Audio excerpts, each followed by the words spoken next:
Gracias, Néstor. Bueno, ustedes ayer lo comentaban, bueno, es un comentario en líneas generales de lo que está ocurriendo en nuestra provincia con respecto a los accidentes, ¿no? ¿Por qué se producen estos accidentes? ¿Por qué tantas muertes? Lo reflexionaban en el día de ayer, después de esto que ocurrió en las altas cumbres y bueno, y a lo largo de todos estos últimos días.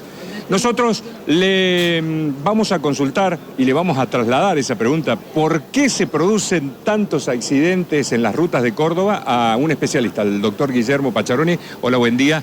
¿Por qué se producen estos accidentes graves? ¿Cómo les va? Buen día. Hola, bueno, buen día. Te corrijo que no es solamente en Córdoba, es en todos lados de Argentina y en gran parte de Latinoamérica.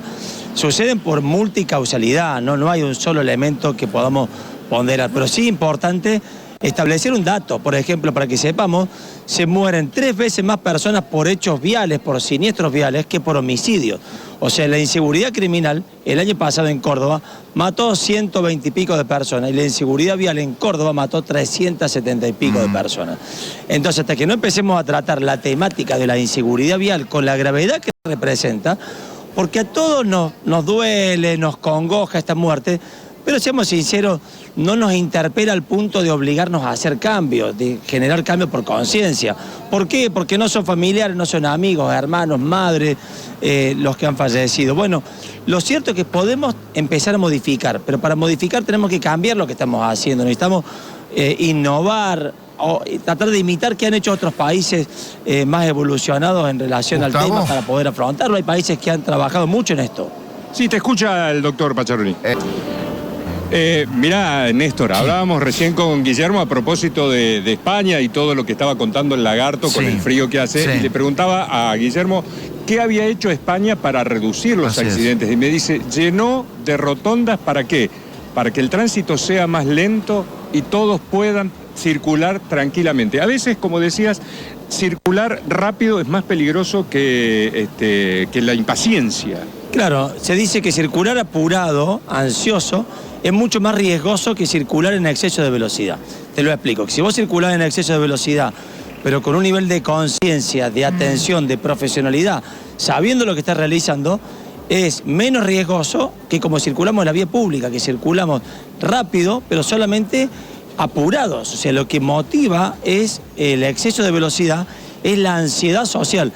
Lo que estamos proponiendo es ir a contramundo. El mundo va cada vez más acelerado, más inmediato, y lo que proponemos es que en primera medida tengamos que bajar la velocidad y reducir la velocidad, porque la velocidad de todos los factores que inciden en la siniestralidad grave es la que está presente en todos los siniestros con fallecidos. Esto, que parece algo tan sencillo de entender, bueno, es muy complejo de llegar a cabo, de que la conciencia sea la que nos modifique el comportamiento, o sea, de que a través de ver que hubo 11 muertos el fin de semana, pueda cambiar mi comportamiento, sobre todo te diría exclusivamente en términos de velocidad. La gran lucha que tenemos, los que estamos trabajando en la materia de seguridad vial, es lograr que se reduzca la velocidad. Ahora, entre Guillermo, otros factores, ¿no? Guillermo, buen día, La Vaca te saluda. ¿Cómo andás? Un gusto. Hola, Vaquita, ¿cómo te va? Buen día. ¿Cómo hacemos? ¿Cómo hace el Estado? Porque he estado leyendo, hemos estado con Néstor, con Juli, leyendo y también preocupados, como está todo el mundo, por la cantidad de muertos. Y la verdad que a uno le toca en este programa cronicar lo bueno y lo malo pasa por la pérdida de vidas y todo lo que pasa cuando uno ve los autos como quedan, etcétera. Pero ahora, ¿cómo se combate desde todos lados, desde los medios, desde tu experiencia y desde el Estado, el desprecio que muchos tienen con la vida? Los que pasan por la banquina, las motos que andan sin luces, los tipos que no quieren esperar 30 segundos y te pasan con la doble vía amarilla. Esta mañana arriba de Córdoba pasaba un tachero filmado por una señora o un señor que venía atrás, pasando en doble línea amarilla. Un tachero que debe saber como nadie todas las reglas de tránsito. ¿Cómo hace el Estado? ¿Cómo hacemos para combatir eso? Bien, primero que todas estas conductas que realizamos todos en la vía pública, no las tenemos asociadas, estas conductas imprudentes, con la consecuencia de lo que pueda generar. Yo circulo en exceso de velocidad o cruzo una doble línea, pero nunca me pongo a pensar de que estoy generando un riesgo para mí y para otros. Las tengo tan normalizadas. También tiene que ver con la ley de la selva. En un lugar donde todo el mundo incumple, ponerse a cumplir la norma resulta casi absurdo. En cambio, en los países más civilizados, donde la norma es que se cumple, lo habitual es que la gente cumple porque todos circulamos de forma más segura, bueno, resalta el incumplidor acá en Latinoamérica, en Argentina, y te vuelvo a decir, y eso que Córdoba somos los mejores de grado a nivel nacional. Bueno. Imagínate lo que son el resto. O sea, nuestra policía caminera, nuestra ciudad de Córdoba, tienen prestigio de ser de las mejores junto con la de Santa Fe y la de Buenos Aires. Digamos, hay mucho para trabajar y esto se soluciona primero haciendo cambios. O sea, si pretendemos que esto se vaya a solucionar pura y exclusivamente con la conciencia humana, estamos fritos. Ese modelo fracasó en el mundo. O sea, no podemos pretender de que se modifiquen nuestros muertos porque el 100% de los ciudadanos empiecen a cumplir el 100% de las normas. Necesitamos hacer un abordaje sistémico, trabajar de forma integrada. Los medios de comunicación con un rol que es trascendental, que te diría que es comunicar de que el riesgo no es la multa. La multa no es ni siquiera un riesgo vial. La multa es un elemento dentro de la fiscalización y el control que tiene un fin recaudatorio. Se enoje quien se enoje, la multa es recaudatoria, pero también es necesaria dentro de un elemento, no como forma exclusiva de hacer seguridad vial, como muchas localidades lo realizan, como un curro solamente para recaudar plata, pero dentro de un contexto de fiscalización y control, la multa es necesaria, al igual que lo es la inhabilitación, el decomiso, te diría, el arresto. Guillermo, discúlpame. Sí. Te comparto una impresión personal que me dio ayer cuando vimos acá el título 11 muertos en las rutas de Córdoba el fin de semana. Lo tomé por la experiencia de cubrir distintos episodios de estos como una suerte de retroceso.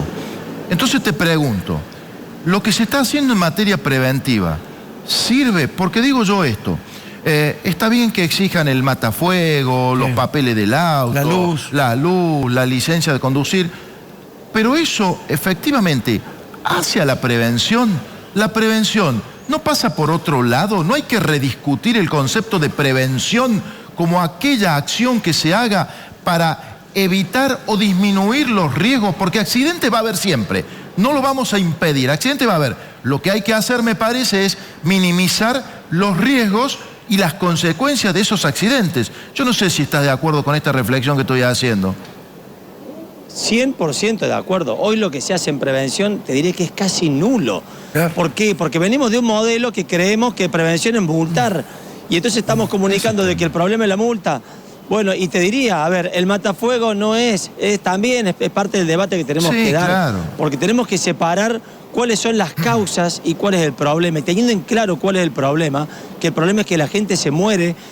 Vuelvo a decirte, como abogado litigante, vemos permanentemente el flagelo de lo que representa. Trabajamos junto con el Foro de Familiares de Víctimas de Tránsito, con la Fundación Estrellas Amarillas, y vemos el dolor en primera persona de esta madre que ha perdido a su hijo, amigos que pierden a familiares.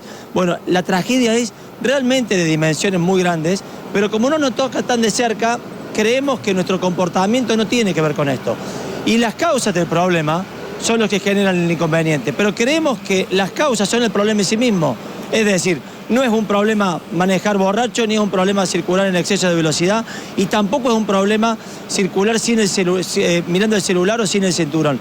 Eso en sí mismo no es ningún problema, eso genera el problema. Entonces, tenemos que empezar a asociar que mi conducta, mi comportamiento, mi incumplimiento de una norma, por más de que yo no sea consciente, termina generando una tragedia o puede terminar generando una tragedia o nos pone en peligro a todos. Entonces, respondiendo a tu pregunta, comparto que tenemos que repensar la prevención que hacemos, y prever es ver antes de que suceda.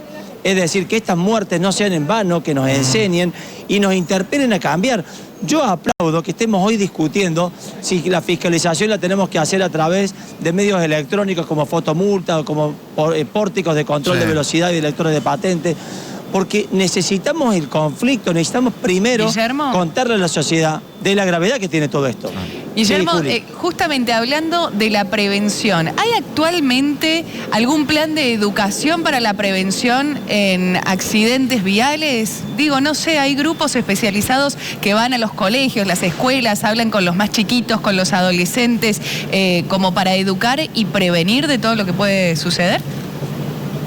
Mira, te voy a dar mi punto de vista. Hay muchas ONG que estamos trabajando, de hecho yo también con la Fundación Visión Cero damos capacitación y talleres a las escuelas, pero esto antes creíamos que era la solución y que lo único que podíamos hacer era dar educación vial en las escuelas, y hoy nos damos cuenta que es una partecita muy No es pequeña. suficiente. Necesitamos entender que esto es mucho más complejo, no es suficiente. Porque te digo, mientras vayamos educando a estos chicos, ¿qué hacemos hoy con los adultos incumplidores que hoy están incumpliendo la norma? Fíjate lo que pasó ayer con este taxi. Sí. Pese a que hubo un siniestro terrible que deja 4 muertos, pero como creemos que no me va a pasar, Claro. y creemos que mi comportamiento no es el que genera el riesgo, y creemos, te voy a decir algo más, esto es psicológico, creemos que siempre el que genera el riesgo es el otro, que la inconducta es del otro. Los malos son los taxistas, los malos son las motociclistas, los malos son las bicis, los peatones. Nunca hacemos un mea culpa. verdad. Vuelvo a decir, yo los invito a todos a empezar a cumplir el término de la velocidad, empezar a entender que la velocidad es lo que termina generando que en caso de que un siniestro, como bien dijiste, Vaca, que sabemos que va a suceder, no termine matando a nadie. La velocidad tiene que ver con una cuestión física. El cuerpo humano no está preparado para impactar a 150 kilómetros. Totalmente. Y de hecho las pruebas de impacto que se hacen sobre los vehículos se hacen a una velocidad máxima de 80 kilómetros. Ningún vehículo, por más moderno que sea, se lo prueba a 150. A 150 kilómetros por hora, por más de que tengas un vehículo último modelo, si despistas te vas a matar. Sumale, Guillermo, que gracias a la tecnología, esto sería el lado positivo, y a todo lo que ha hecho la industria automotriz en los últimos años, tenemos auto para andar a 150 y ruta para andar a 70. ¿Sí? Y como siempre me gusta decir a mí, en esas rutas de ida de doble mano, de ida y vuelta, la diferencia entre la vida y la muerte es 1,5 metros. Ojalá que entendamos que podemos hacer cambios. Necesitamos migrar el tradicionalismo arcaico de creer que solamente con la multa o con educación vial vamos a modificar esto, contar cuál es la problemática y empezar a ir a conceptos más sistémicos, donde qué podemos aportar desde la infraestructura para que sea más amigable, para que, por ejemplo, como decíamos, las rotondas, todos los países civilizados del mundo han llenado de rotondas los entornos urbanos para que la circulación sea más calma y sea más fluida.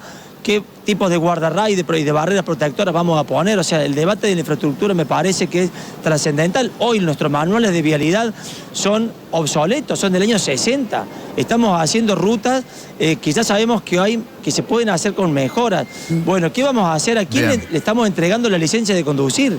Hoy le damos la licencia a cualquiera con mínimos requisitos. Es verdad. ¿De qué forma vamos a fiscalizar y controlar? Bueno, digo, son muchas las aristas que tenemos que ver. ¿Qué pueden aportar los vehículos en materia de seguridad? Hoy las automotrices en Argentina realizan vehículos que son inseguros comparados con el mismo vehículo de marca y modelo que se realiza en Chile.